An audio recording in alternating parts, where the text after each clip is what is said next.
27व्या अखिल भारतीय मराठी जैन साहित्य संमेलनाचे संमेलनाध्यक्ष आमचे गुरुवर्य विजयदादा औटी, मंचावरील आत्ताच्या सत्राचे वक्ते,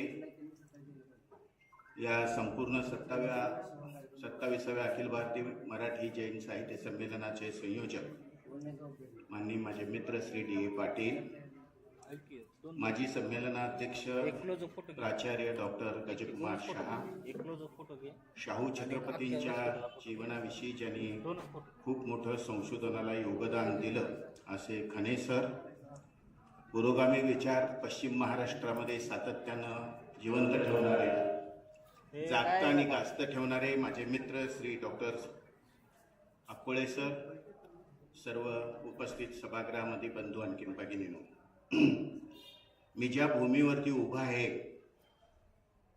फलटणच्या, या भूमीविषयीच्या काही स्मृती आणि काही अभिवादना करणं हे माझं कर्तव्य समजतो. मी ही जवळजवळ 9व्यांदा, सर तुम्ही 9 आकडा सांगितला ना, 9व्या वेळी मी या फलटणमध्ये मंचावरती उपस्थित आहे. यावेळी 2 वेळा मी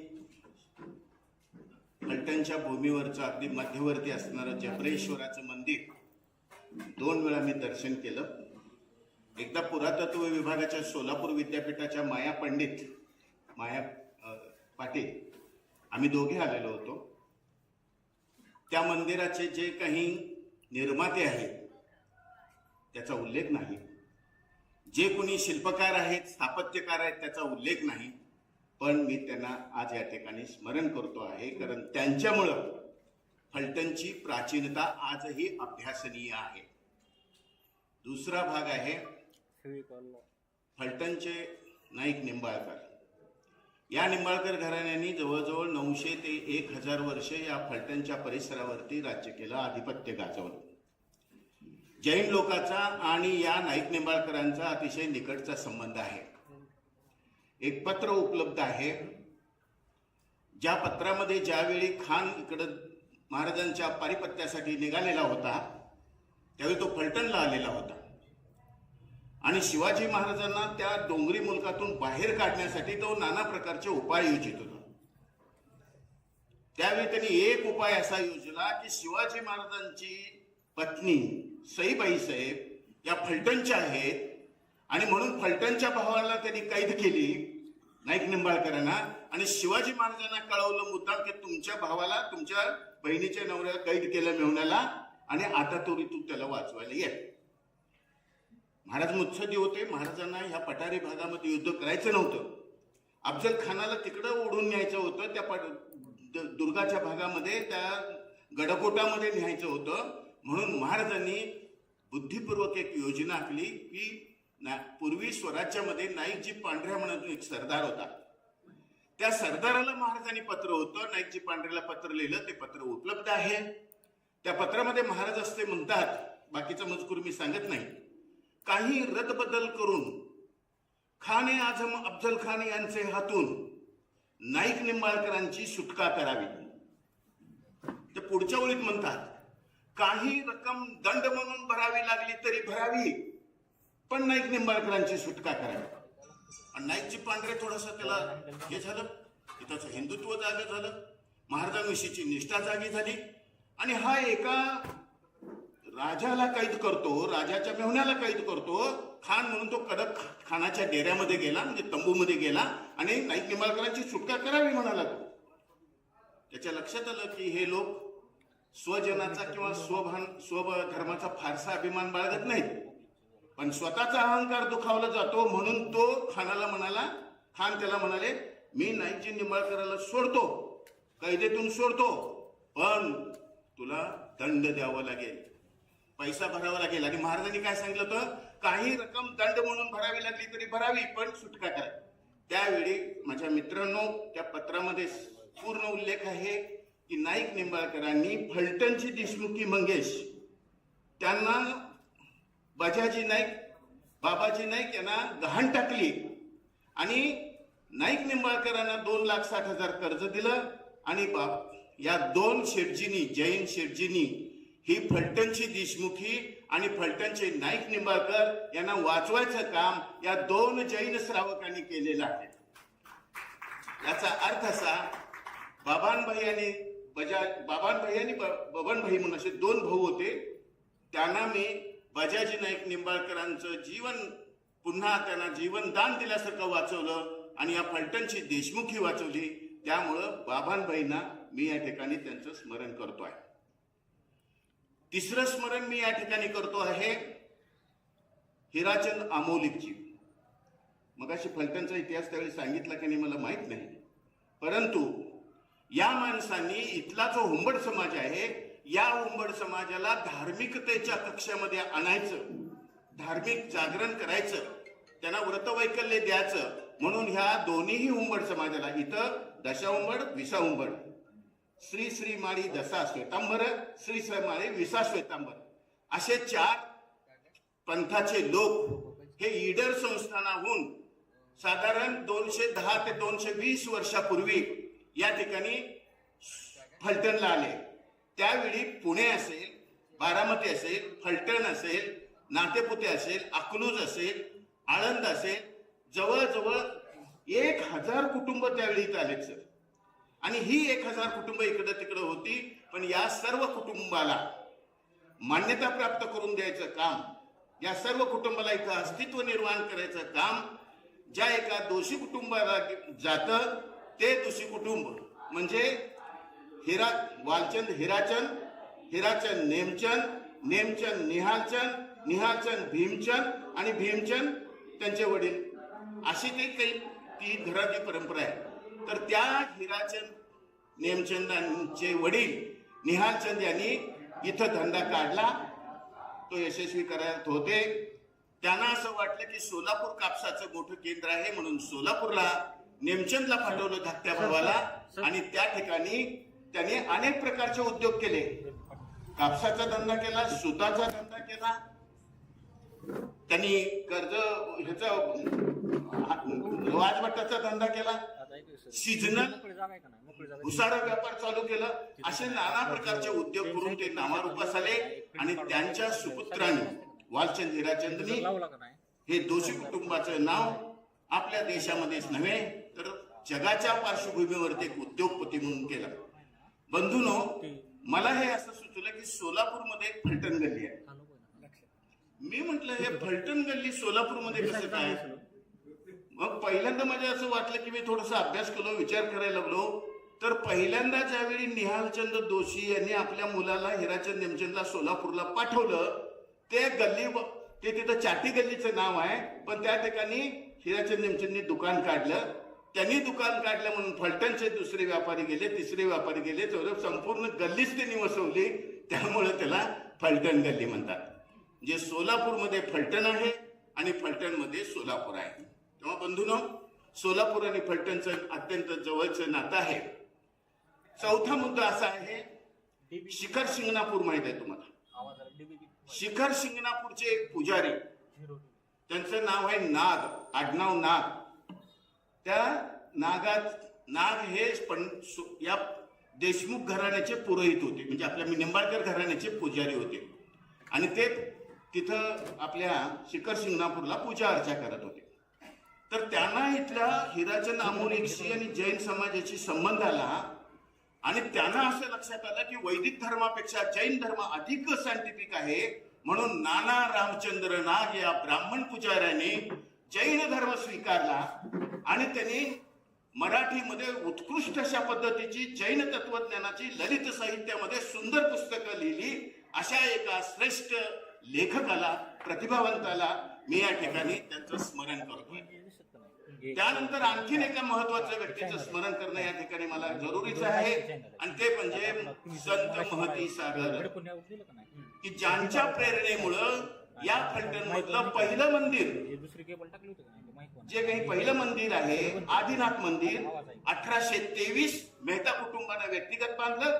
1823 ला त्यांचं नाव आहे उपलब्ध, त्यांच्या परिवाराने ते आतापर्यंत चालवलेलं आहे आणि त्या कुटुंबानं ते पहिलं मंदिर बांधलं. त्या मेहता परिवाराला मी हे यासाठी त्याचा उल्लेख करतो आहे की राजवाड्यामधल्या निंबाळकरांच्या राजवाड्यामधलं राम मंदिर आणि मेहता कुटुंबाचं जे काही आदिनाथ मंदिर इथलं जे लाकडी बांधकाम आहे आणि बांधकाम आहे ते जवळजवळ सारखं आहे. कोणीतरी अभ्यासक जर त्याला मिळालं तर हे स्थापत्य जे आहे आणि तिथला जो काही कार्पेंटर असेल रंगकाम करणार असेल तो कदाचित एकच असावा त्यांना सगळं पुरवठा करणारा. त्या आदिनाथ महाराज मंदिराला जे बांधकाम केलं तिथल्या मेहता परिवाराला प्रतिष्ठा झाली. 10 वर्षानंतर प्रतिष्ठा झाली. त्या मेहता परिवाराला मी अभिवादन करतोय. आणि ज्या मंदिराच्या परिसरामध्ये आपण चंद्रप्रभू या ठिकाणी बसलेलो आहोत त्या मंदिराचं बांधकाम आपल्या जैन समाजाने केलं. आणि तुम्हाला आश्चर्य वाटेल या मंदिराच्या बांधकामाच्या पायाभरणीला साताऱ्याचे महाराज प्रतापसिंग महाराज या ठिकाणी आलेले होते. सांगायचा मुद्दा असा की अगदी जबरेश्वराचं मंदिर निर्माण करण्यापासून ते परवापर्यंत 1952ला ज्यावेळी आचार्य शांतीसागर महाराजांचा या ठिकाणी हीरक महोत्सव झाला त्या हीरक महोत्सवापर्यंत ही जी जैन समाजाची परंपरा आहे जैन समाजाची या फलटणला देणगी आहे ही देणगी केवळ मंदिरांची नाही ही साहित्याची आहे ही उद्योगाची आहे ही कलेची आहे ही साहित्याची आहे. कारण नाना रामचंद्र नाग आणि महती सागर यांचे मराठी मधलं जे काही जैन साहित्य आहे ते अतिशय अत्यंत महत्वाचं आहे. तेव्हा बंधूंनो अशा या फलटणमध्ये हे दुसरं मराठी जैन साहित्य संमेलन संपन्न होत आहे. पहिलं जवळजवळ 18 वर्षापूर्वी 28 वर्षापूर्वी याच फलटणमध्ये झालेलं होतं. आणि ह्यावेळी एक नवीन विषय एक थोडासा जैन साहित्याशी थोडासा अपरिचित असा विषय आज मी या ठिकाणी मला देण्यात आलेला आहे. आणि हे मी थोडं मुद्दाम सांगतो ह्याच्यावरती मी एक अंक काढलेला होता. हे फलटणचं आदिनाथ मंदिर आहे. ह्या आदिनाथ मंदिराला मी ज्यावेळी भेट दिली त्यावेळेची सगळं त्याचं आणि फलटणचं वैभव आणि आदिनाथ मंदिरचं सगळं स्थापत्य मी याच्यामध्ये दिलेलं आहे. त्याच्या पाठीमागं मी जबरेश्वराचं जे मंदिर आहे त्या जबरेश्वराच्या मंदिरामध्ये जे जे दिगंबर मुद्रा आहेत जे जे खडगासनस्थ मुद्रा आहेत पद्मासनस्थ मुद्रा आहेत त्या सर्व मुद्रा आणि त्याचे फोटोग्राफ्स मी मुद्दाम या ठिकाणी दिलेले आहेत. आणि मी हे ढवळीकरांना पाठवलं देशपांडेंना पाठवलं की तुम्ही याचा अभ्यास करा. आता आमचा असा दावा नाहीये की हे मंदिर काही आमच्या ताब्यात मिळावं परंतु जबरेश्वराच्या मंदिराच्या कालखंडामध्ये जैन समाज इतका प्रभावी होता की गावाच्या मधोमध या ठिकाणी जैन मंदिर बांधण्याची प्रक्रिया ही इथल्या महाराजांनी इथल्या नेत्यांनी इथल्या राजे लोकांनी आम्हाला दिली. आणि म्हणून जैन प्रभाव त्यावेळी जो होता तो मला या ठिकाणी सिद्ध करायचा आहे म्हणून या ठिकाणी मी हा अंक काढलेला होता. बंधूंनो हे 1914 साली मी 10 वर्षापूर्वीच सांगतोय. मुद्दाम इथं जे जे आलेले आहेत कोल्हापूर भागातले लेखक बिखक त्यांनी हे जरूर जबरेश्वराचं मंदिर पाहावं राजवाडा पाहावा राजवाड्यातलं राम मंदिर पाहावं आणि आदिनाथ मंदिराला मुद्दाम आपण दर्शन ज्या ठिकाणी आचार्यश्रींचा चातुर्मास झालेला होता तो मुद्दाम ती खोली तुम्ही सगळ्यांनी पाहावी. धन्यवाद. आता माझ्या मूळ विषयाकडे येतो.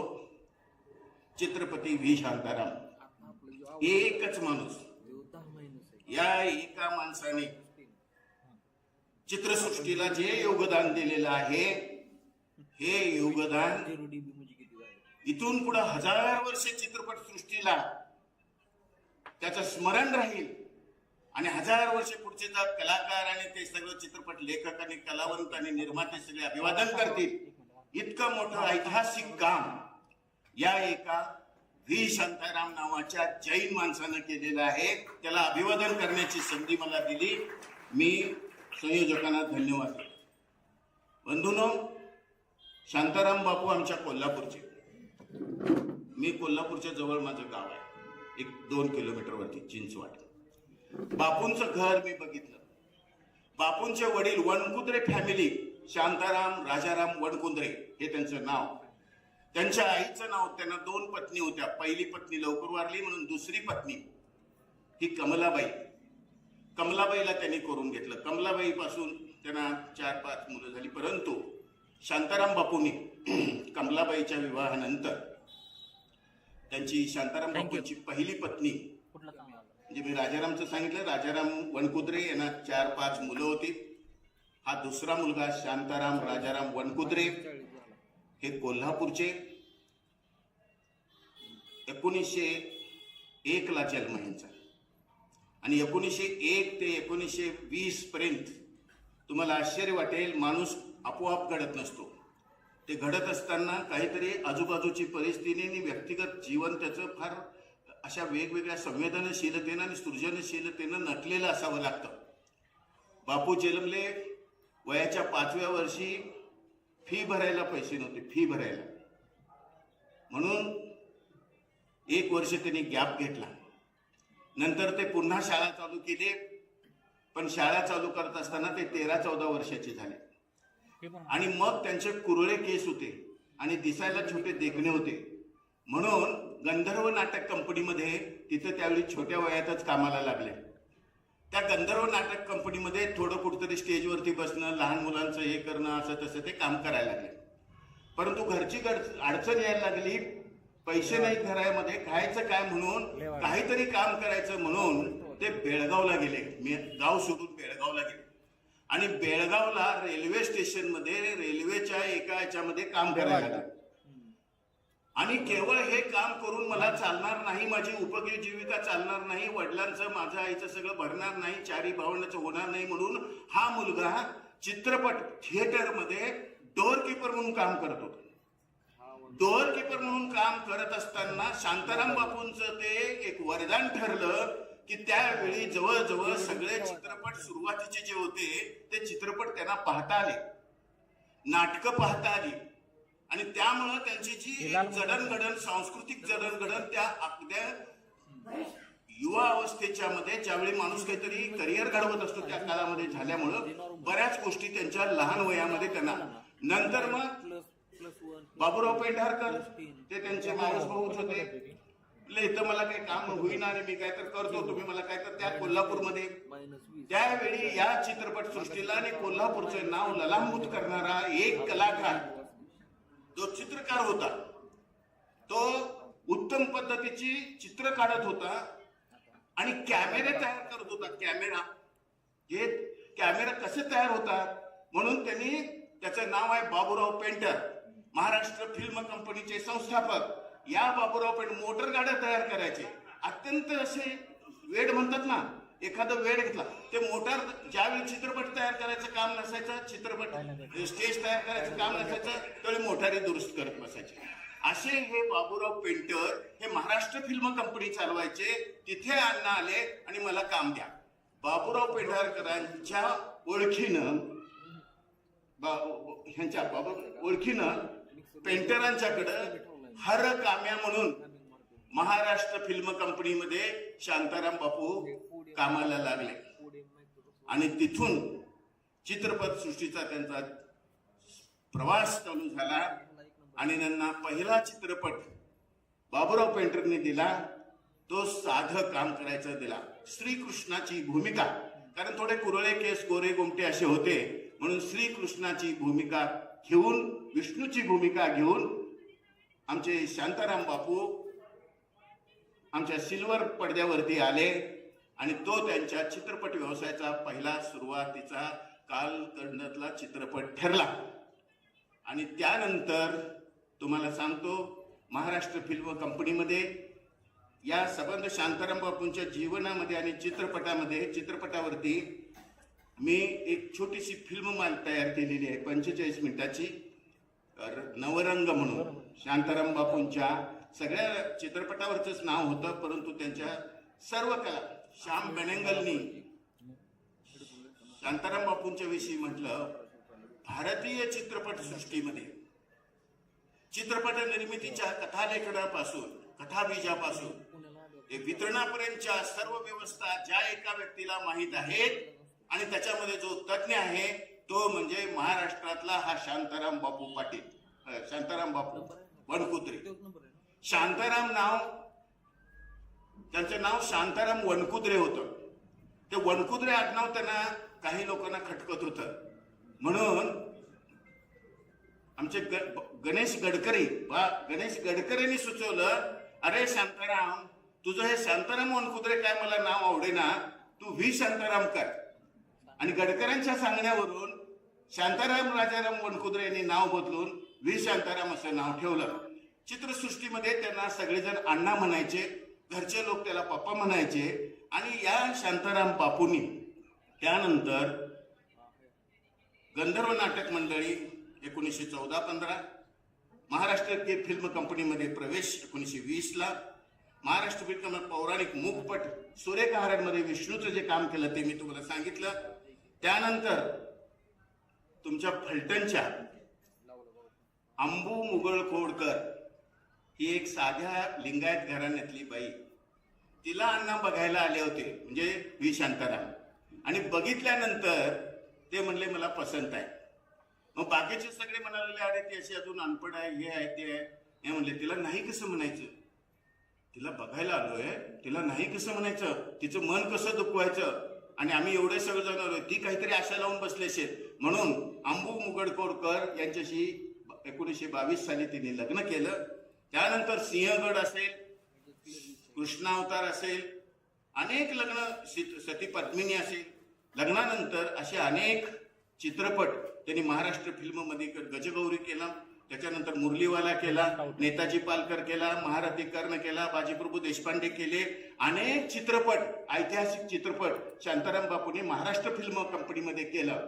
महाराष्ट्र फिल्म कंपनीमध्ये त्यांचं आणि आमच्या पेंटर साहेबांचं सारखं काही जमेना, म्हणून 5 पांडव म्हणायचे त्यांना. आमचे गजबर होते, आबालाल होते, दामले होते, कुलकर्णी होते आणि शांताराम बापू. या 5 पांडवांनी मिळून पुन्हा एकदा प्रभात फिल्म कंपनीची स्थापना केली. आणि प्रभात फिल्म कंपनीची स्थापना केल्यानंतर शांताराम बापूंनी त्यावेळी जे काही चित्रपट केले, तुम्हाला आश्चर्य वाटेल, सोलापूरचे 2 व्यक्तींवरती शांताराम बापूंनी 2 ऐतिहासिक चित्रपट तयार केले. एक पहिला चित्रपट होता, तो होता राम जोशी, लोकशाही राम जोशी. सोलापूरचा हा राम जोशी ब्राह्मण कुटुंबामध्ये जन्माला आलेला, तो तमाशासारखा विचार घेऊन, लोककलेचा विषय घेऊन तो बहुजनामध्ये तमाशा करत फिरतो. म्हणून तमाशा हा एका विशिष्ट वर्गाकडे काढून तो दिवाणखान्यात घेऊन जाणारा हा राम जोशी कोण आहे, म्हणून राम जोशांच्या वरती शांताराम बापूंनी सुंदर चित्रपट केला. आणि तो महाराष्ट्रभर, देशभर. त्याचा पूर्वी अशी एक पद्धत होती शांताराम बापूंच्या वेळी की जी मराठीमध्ये फिल्म निघायचे त्याचे लगेच हिंदीकरण व्हायचं, त्याचं लगेच तमिळी व्हायचं आणि कन्नडमध्ये व्हायचं. म्हणजे अनेक भाषामध्ये ते लगेच डब व्हायचे, तयार करायचे. अशा पद्धतीनं शांताराम बापूंनी हे राम जोशी सारखा चित्रपट असेल, आणखीन एका महत्वाच्या व्यक्तीवरती शांताराम बापूंनी चित्रपट तयार केला, तो होता सोलापूरचे डॉक्टर कोटणीस.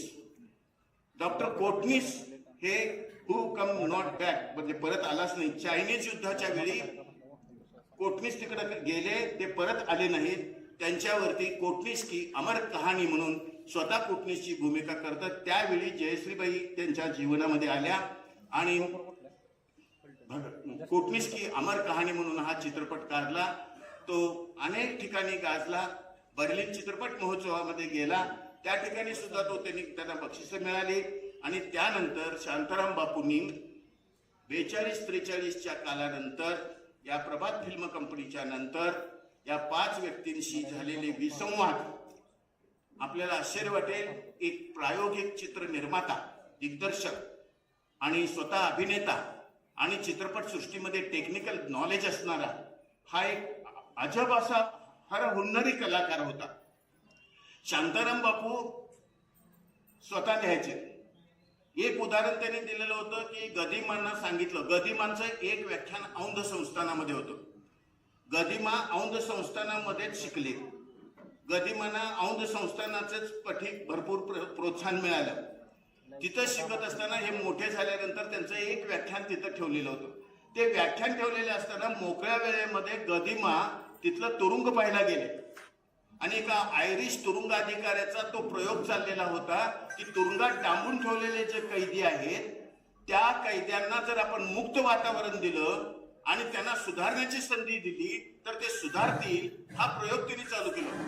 आणि गदिमा भेटायला आले आणि ते म्हणलेले बापू असा असा एक चित्र मला वाटतंय कथा विषय आपण काय करता, पण लिहा, खूप सुंदर विषय आहे. पण त्यांनी ते लिहायला घेतला पण त्यांच्या हातून काही झालं नाही. शेवटी इतका सुंदर कथानक असताना गदिमा लिहिनात म्हणून स्वतः बापूंनी त्याच्या पटकथा लिहिल्या आणि स्वतः त्याच्यामध्ये भूमिका केली आणि 2 आंखें 12 हात हा एक सुंदर चित्रपट हा त्यांनी त्या ठिकाणी तयार केला. त्यानंतर अनेक चित्रपटांची मालिका त्यांच्या वडिलांच्या आणि आईच्या नावानं राजकमल स्टुडिओ त्यांनी स्वतः या 5 भांडवलाची वरळीला त्या ठिकाणी गेलेले होते आणि वरळीला त्यांनी 6 एकर मध्ये राजकमल स्टुडिओ स्थापन केला. त्या स्टुडिओमध्ये जवळजवळ मी अनेक वेळा जाऊन आलो.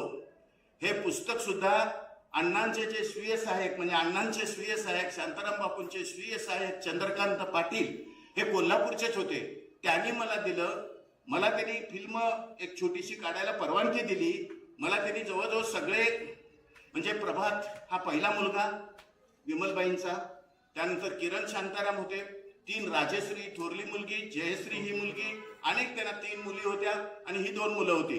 पण एवढ्या सगळ्या फॅमिलीना बसून मी तयार केलेला चित्रपट छोटासा त्यांना दाखवण्याची संधी मला शांताराम बापूंच्या जन्मदिनी मिळाली आणि तो त्यांच्या थिएटरमध्ये मी दाखवला. तर बंधूंनो, हे चित्रपट मला त्यांनी दिलं. त्यांच्या राजकमल मध्ये जाऊन आलो. राजकमलचा जो काही जगविख्यात स्टुडिओ आहे, जो आजही आहे त्या ठिकाणी, आपण जरूर त्या ठिकाणी भेट द्या कधी गेलात तर. जगामध्ये साऊंड इफेक्ट्स ज्याला म्हणतात ते साऊंड इफेक्ट्स रेकॉर्डिंग करायचं काम जवळजवळ महाभारतापासून रामायणापासून सगळ्या मालिकांपासून अनेक चित्रपट म्हणजे अगदी सर्कसवरती निर्माण झालेले सगळे चित्रपट जे होते, जे आम्ही नाव घेतो, राज कपूरचे, पृथ्वीराज कपूरचे सगळे चित्रपट हे साऊंड जे आहे साऊंड रेकॉर्डिंग आहे आणि त्यांचं ऑडिटिंग आहे, संपादन करायचं सगळं काम हे शांताराम बापूंच्या या राजकमल स्टुडिओ मध्ये निर्माण झालेले आहेत. आणि हा स्टुडिओ आजही आशिया खंडामध्ये एक उत्कृष्ट अशा पद्धतीचं रेकॉर्डिंग करणारा स्टुडिओ म्हणून त्या ठिकाणी असे अनेक चित्रपट काढले. पिंजरा सारखा चित्रपट काढला, चानी सारखा चित्रपट काढला.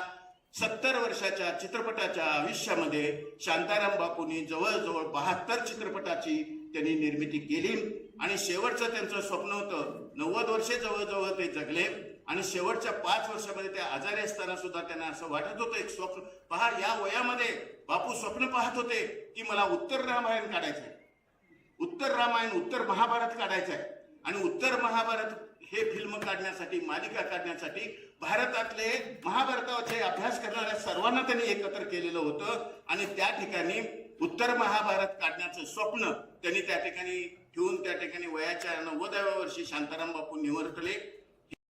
मला सगळं थोडंसा शांताराम बापूंचा धावता आढावा यासाठी घेतला. ह्याच्यामध्ये जैनत्व काय, ह्याच्यामध्ये जैनाचा काय संबंध, मी हे तुम्हाला एवढ्यासाठी सांगितलं. शांताराम बापूंच्या 72 चित्रपटामध्ये एकाही सीन मध्ये, एकाही चित्रपटामध्ये कुठंही दारू पिल्याचा, मांसाहार केल्याचा कुठेही प्रसंग तुम्हाला आढळणार नाही. शांताराम बापूंनी जे चित्रपट, शांताराम बापू असं मानत होते, मी थोडं सांगितलं चित्रपटांचं, पण शांताराम बापू असं मानत होते चित्रपट हे मनोरंजनाचं साधन नसून, पहा महत्वाचं आहे, चित्रपट हे मनोरंजनाचं साधन नसून ते सामाजिक परिवर्तनाचं एक सर्वात मोठं शक्तिशाली शस्त्र आहे आणि त्याचा मी वापर करतो आहे. म्हणून शांताराम बापू चित्रपट निर्मिती करत होते. शांताराम बापूंनी माणूस काढला, कुंकू काढलं, शेजारी काढलं. अहो या चित्रपटामध्ये शेजारी हा चित्रपट काढल्यानंतर हिंदू मुस्लिम, मुस्लिमाची भूमिका करणारा हिंदू होता आणि हिंदूची भूमिका करणारा मुस्लिम होता. हे शेजारी शेजारी राहत होते आणि त्या शेजाऱ्यांचं प्रेम किती असतंय हे मरेपर्यंत पूर आला तरी, आणि त्यांच्या प्रेतांवरती सुद्धा दोघांचे हात जोडलेलेच होते, एकमेकाच्या हातात घातलेले होते. याला शेजारी शेजारींचं माणूस, या शेजारी हा चित्रपट त्यांनी काढला. हा चित्रपट बंगाली भाषेमध्ये चालू झाला आणि तुम्हाला आश्चर्य वाटेल, बंगालमध्ये हिंदू मुस्लिम जी दंगल चाललेली होती, ती दंगल जिथं शासन, पोलीस, मिलिटरी थांबवू शकत नव्हती, तिथं ह्या शेजारी चित्रपटांनी थांबवण्याचं काम केलं. इतकं मोठं काम शांताराम बापूंच्या या शेजारी चित्रपट, कुंकू सारखं चित्रपट, दहेज सारखं चित्रपट. अहो आज आम्ही भाषणं करतोय, भाषणं केल्यामुळं कोण सोनं हे हुंडा घ्यायचं बंद करतंय? कुणी बंद करत नाहीत. परंतु शांताराम बापूंनी जे चित्रपट काढलं दहेज, तो चित्रपट पाहून सरकारने कायदा केला. म्हणजे चित्रपटाचा परिणाम कायदा करण्यापर्यंत होऊ शकतं हे शांताराम बापूंनी दाखवलं. बंधूंनो, दहेज असेल, कुंकू असेल, शेजारी असेल, माणूस असेल, माणूस चित्रपटामध्ये एका सामान्य देहविक्रय करणाऱ्या महिलेच्या जीवनावरती तो चित्रपट तयार केला आणि या लोकांचं जीवन किती नरकमय असतं हे दाखवायचं काम शांताराम बापूंनी माणूसमध्ये तयार केलं. आणि जैन धर्माचा सर्वात मोठा सिद्धांत, माणूस परिवर्तन होऊ शकतो, परिवर्तित होऊ शकतो. कोणताही माणूस पापी नाही. पाप्याचा दोष करा, पापाचा दोष करा, पाप्याचा नाही. हे माणूसामध्ये द्रव्ययुक्तम सत आपण म्हटलेलं आहे. तत्वार सूत्रकारांनी म्हटलेलं आहे की बदल होऊ शकतो, परिवर्तन होऊ शकतो. हा जो जैनांचा सिद्धांत होता तो 2 आखे 12 हात मध्ये हे कैदी जरी असले तरी ते माणूस आहेत, ते माणसं बदलू शकतात.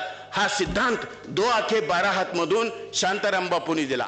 या चित्रपटामध्ये जे शेवटचं गाणं आहे ते गाणं तुम्हाला आश्चर्य वाटेल. आजही पाकिस्तान मधल्या कैद्यांना दररोज सकाळी प्रभात गीत म्हणून ऐकवलं जातं.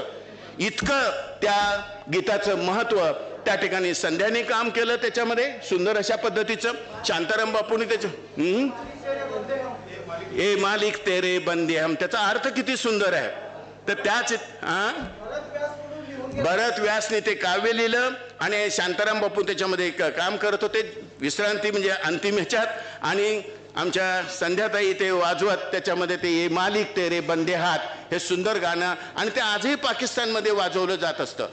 तर शांताराम बापूंनी जैन समाजाचं निर्व्यसनीपणा, शांताराम बापूंनी समतेचा विचार, शांततेचा विचार, शांताराम बापूंनी हिंसेच्या विरोधातला विचार, हे सगळे विचार, आणि माणूस कसा स्त्री लंपट झाला तर कसा बिघडू शकतो हे पिंजऱ्यामध्ये त्यांनी मास्तरची भूमिका दाखवून माणूस हा कशा पद्धतीनं बदलतो आणि तो अधपतनाला जाऊ शकतो याचं सुंदर चित्रण, अतिशय प्रभावी चित्रण शांताराम बापूंनी या पिंजरा चित्रपटामध्ये दिलेलं आहे.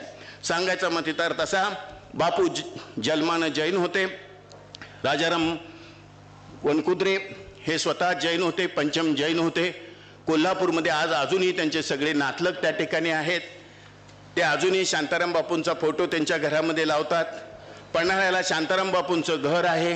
किरण साहेब त्या ठिकाणी येतात. आता राजश्री पुन्हा भारतामध्ये आलेली आहे.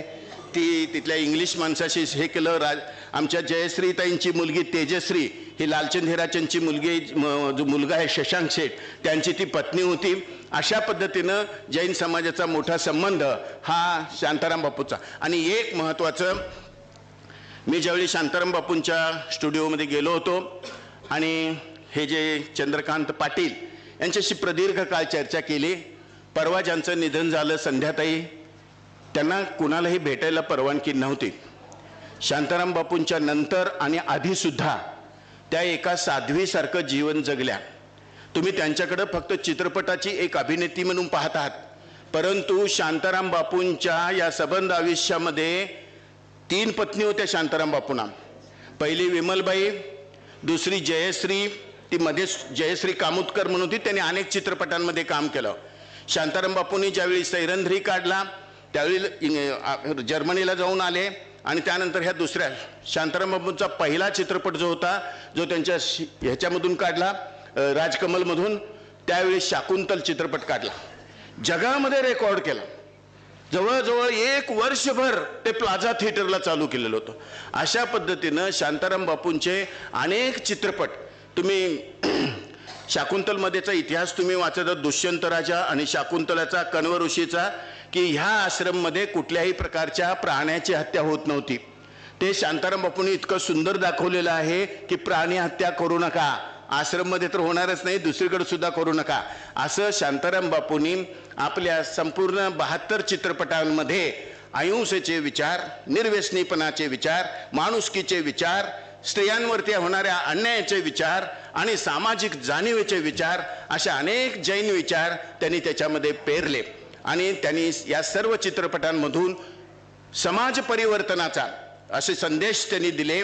आणि अनेक वेळा शांताराम बापूंनी वीर सावरकर वारले दादरच्या जवळच, तर सावरकरांच्याकडं सुधीर फडके त्यांचे जवळचेच नाही, तर मुंबईच्या शासनाकडे मागणी करण्यात आली की तुम्ही त्यांना एक हे द्यावं, काय ते हे म्हणतात तोप द्यावी, त्याच्यावरनं त्यांची आम्ही मिरवणूक काढू. सरकार त्यावेळी अमान्य केलं. त्यावेळी शांताराम बापूंनी आपल्या स्टुडिओमध्ये स्वतंत्र पद्धतीचा एक हे तयार केला, तोप तयार केली आणि त्या तोफेच्या पाठीमागं सावरकरांचं प्रेत ठेवलं आणि त्यांनी त्याच्यामधून मिरवणूक काढली. सांगायचा मुद्दा असा की शांताराम बापू हे देशभक्त होते. देशभक्तीपर त्यांनी अनेक चित्रपट काढले. ते जैन धर्मावरती विश्वास करत होते. आणि मी ज्या मुद्द्याकडे आलो तर संध्याताई त्यावेळी वरती बसलेल्या होत्या, त्यांच्याशी आम्ही 10 मिनिटं बोललो. संध्याताई कुणालाही भेटत ना, अगदी परवा त्यांचा देहांत झालं. राजकमरच्या वरच्या मजल्यावरती जिथं बापू बसायचे, बापूंनी चित्रपट सृष्टीमध्ये अनेक लोक चित्रपट काढून रसातळाला गेले, घरं विकली, शेती विकली, सोनं नाणं विकलं, परंतु हा माणूस असा ह्याला व्यवहार समजत होता. यांनी चित्रपटामध्ये काम करून स्वतःच्या चांदीच्या आणि सोन्याच्या ताटामध्ये त्यांनी जेवत होते. स्वतःचा प्लाझा थिएटर त्यांनी तयार केलं, स्वतःची मोठी गाडी घेतली आणि जवळजवळ 1000 लोक त्यांच्या चित्रपट सृष्टीमध्ये त्यांच्या या राजकमलमध्ये कामाला होते. तर अशा पद्धतीने एवढ्या लोकांचं जीवन निर्माण करणारे शांताराम बापू आणि संध्याताईंनी साध्वीचं जीवन जगल्या. त्या ज्यावेळी शांताराम बापूंना पद्मश्री, पद्मभूषण आणि डेलिट हे भारतीय याच्यामधले सर्वोत्कृष्ट चित्रपट सृष्टीचे सगळे पुरस्कार शांताराम बापूंना मिळालं. ते पुरस्कार घेण्यासाठी त्यांच्या बरोबर संध्याताई सातत्यानं जात होत्या.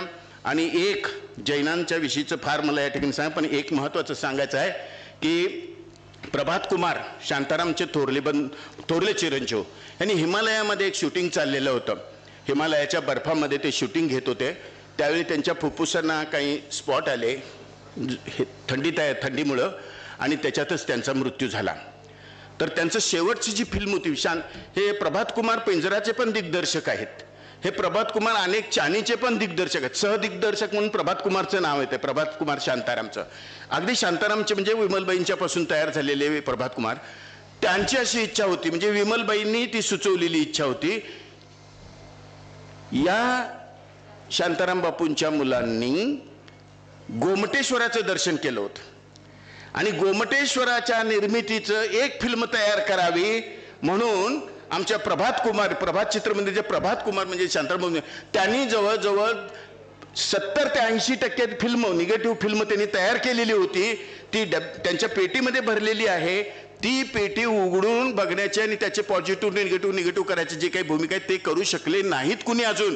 तर चंद्रकांत पाटील म्हणालेले तो डब्बा तसाच आहे, तो जर चित्रपट अजून तुम्ही कोणी पूर्ण करणार असाल तर जरूर पूर्ण करा. सांगायचा मुद्दा असा की या एका प्रभात कुमार नावाच्या शांताराम बापूच्या मुलानं जैन चित्रपट निर्माण करण्याचं काम त्यावेळी त्यांनी केलं आणि ते अजूनही अर्धवट स्वरूपामध्ये आहे.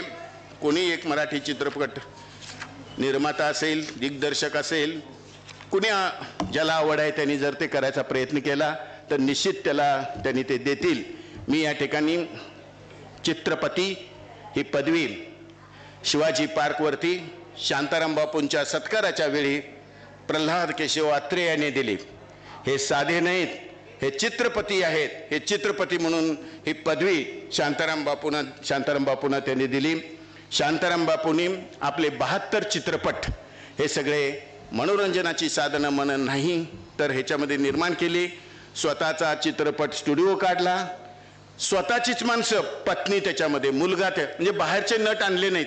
लता मंगेशकरला त्यांनी तयार केलं, जितेंद्रला त्यांनी तयार केलं. पहिला चित्रपट जितेंद्रला दिला तो आमच्या गीत गाया पत्थरोने, त्याच्यामध्ये पहिला चित्रपट त्याला देऊन त्याला राजश्रीच्या आपल्या मुलीबरोबर कामाला लावलं आणि पहिला चित्रपट त्यांनी अशा जितेंद्रला दिला, लता मंगेशकरला दिलं, हृदयनाथ मंगेशकर परिवाराच्या जे महाराष्ट्राचे ज्यांना मोठा पुरस्कार मिळाला. नाशिकचे आमचे चित्रपटाचे पहिले आमचे काय नाव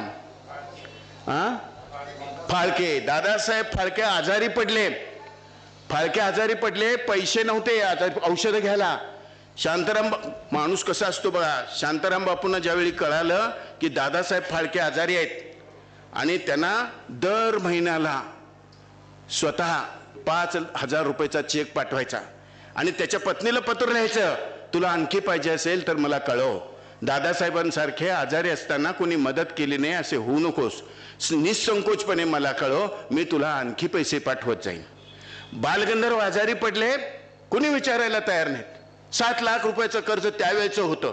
एका मुस्लिम बाईच्या घरामध्ये हिरवी चादर पांघरून बालगंधर्व त्या ठिकाणी झोपलेले होते, त्यांचे मित्र कोणी नव्हते. अशा वेळी बालगंधर्वला मदत करायचं काम या चित्रपतींनी केलेलं आहे. याला म्हणतात कलाकारांविषयीची अनुराग, कलाकारांविषयीची संवेदना. या माणसांनी मराठी चित्रपट सृष्टीमध्ये ज्यांचे सावत्र बंधूच होते ते भालजी पेंढारकर. तुम्हाला आश्चर्य वाटेल, एकाच बहिणीची ही 3 पोरं, तिघेजण ही जगाच्या इतिहासामध्ये तिघांनी 3 प्रकारचे रेकॉर्ड केले. एक भालजी पेंढारकरांनी रेकॉर्ड केला, जगामध्ये एवढे चित्रपट कोणीच निर्माण केले नाहीत. कॅमेरा निर्माण करायचं काम बाबुराव पेंढारकरांनी केलं, कोणीच तयार केलं नाही. पहिला कॅमेरा भारतामध्ये, म्हणजे कॅमेरा नव्हते असं नाही, भारतीय बनावटाचा चलचित्र.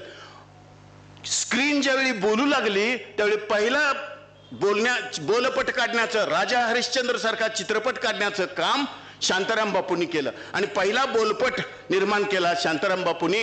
आणि 10,000 लोक आमच्या दत्तका तिथं त्या ठिकाणी 10,000 लोक तिथं वसवले होते. ती ज्यावेळी राजा हरिश्चंद्र आपल्या घर दरबार सोडून जातो, राहुल मुलाला सोडून, ते दृश्य दाखवण्यासाठी 10,000 पोरं खेड्यातली बोलवली आणि ती पोरं ठेवून त्या होडीत बसतानाचं जे चित्र आहे याच्यामध्ये, तो चित्रपट तुम्ही बघितला असेल तर ते बोलपट काढायचं काम ही शांताराम बापूंनी केलं. तेव्हा ऐतिहासिक चित्रपट निर्माण करणं, समाजाला परिवर्तन करण्यासाठी चारित्र्य संपन्न चित्रपट निर्माण करणं, चित्रपट हा संस्काराचा विषय म्हणून काही संस्कार चांगले चांगले घालणं आणि चित्रपटामधून देशभक्ती, मानवता शिकवण्याचं काम ज्या एका महान व्यक्तींनी केलं, ती महान व्यक्तीमध्ये शांताराम राजाराम वनकुद्रे, चित्रपती शांताराम बापू. नमस्कार.